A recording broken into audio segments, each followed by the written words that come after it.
Here are some eggplant seedlings at the very beginning of their growing season. These were started from seed indoors under lights. Another way to do it is to buy some nice, healthy, good-looking seedlings at your local nursery. Here are eggplant plants that are just starting to get eggplants. And here's a beautiful eggplant blossom. They have very beautiful, deep purple blossoms. And here is a baby eggplant. So eggplant is in the same family as tomato, pepper, potato, and tobacco. This is the nightshade family, which is also known as the Solanaceous family. Here you can see some beautiful mature eggplants. They can actually be harvested when they're much smaller than this, just like zucchini. And the more you harvest them, the more they'll make more eggplants because, like all plants, it is trying to reproduce itself. So it'll keep making more of the fruit with the seed inside if you keep taking the little ones off the plant. And although, of course, eggplant, as well as its relatives, are vegetables in cooking, they are botanically all fruits. The part of the plant that has the seed is the fruit. Here we are harvesting a garlic crop. Garlic is a super nutritious member of a family called the allium family, which includes onions, chives, shallots, and leeks. Garlic is about the only crop in these northern parts that is planted in the fall for harvest the next summer. Like a lot of bulbs, like daffodils and tulips, it needs a period of dormancy during cold weather to be able to sprout in the spring, and that's why we plant it in the fall. It's planted by putting the cloves of garlic head that you've saved into the earth about an inch or two below the soil level. Each clove that's planted is going to produce a whole new bulb of garlic the following year. So once the garlic is harvested, then it has to be cured or thoroughly dried so it can be stored without getting moldy. If you happen to have wood stacked for winter in a covered area, they can be spread on top of the wood, as you see here. Now, the stems have been taken off so they will fit on the wood pile, but many people leave the stems on when curing their garlic because another method is to hang them up by their stems, bulb side down. Here's another example of a very excellent looking garlic harvest. They've stood each garlic plant up and leaned them against one another in a lovely little teepee formation so the air can flow through and dry them out, which is really pretty, huh?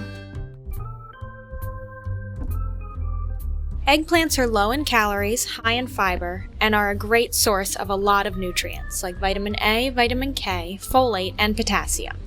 They also boast a high number of antioxidants, which may play a key role in preventing chronic diseases like cancer and heart disease. That beautiful purple color that comes from their anthocyanin content is a type of pigment with antioxidant properties.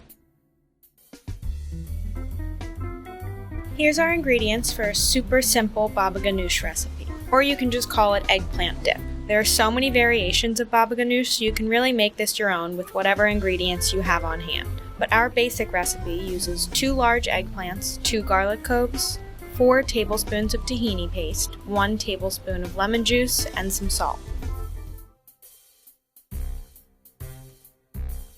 First, we'll top our eggplants and cut them right down the middle. Then we can brush our eggplant with a little olive oil. This will actually make them mushier, which we want for a creamy dip.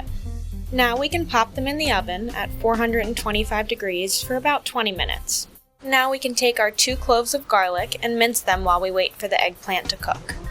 Our eggplants are all finished in the oven looking nice and toasty. We can add them to a bowl of cold water to cool them down so they're a little easier to peel too.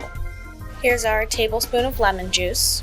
Make sure you don't get any seeds in there. They tend to be a bit bitter. Now this parsley is optional, but we're going to use it for some garnish. No need to perfectly chop it as we're just throwing it right on top of the dip. While we're waiting for the eggplant to cool a little bit more, we can measure out our tahini paste. When you buy tahini, the oil will likely be surfaced at the top. Mix it around a bit like you would peanut butter. I really like tahini, so I'm using a little bit extra. It is made from sesame seeds for those who may have allergies. And then you can add your lemon juice once you're done measuring.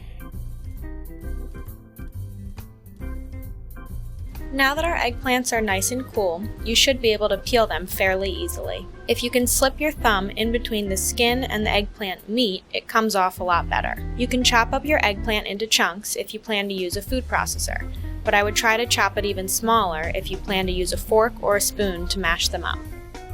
Now you're ready to add all that eggplant meat and mix it into the bowl with your garlic, tahini, and lemon juice. And now you can mash it all together. If I wanted a chunky baba ganoush, I would just keep mashing and mixing in this bowl as I am. But I'm going for more of a smooth look, so I'm going to add it to the food processor.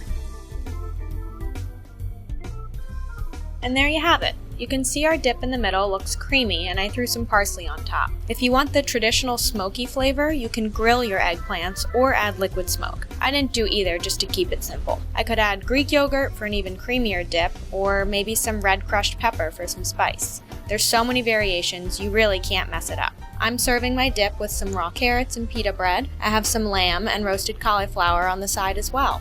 Enjoy!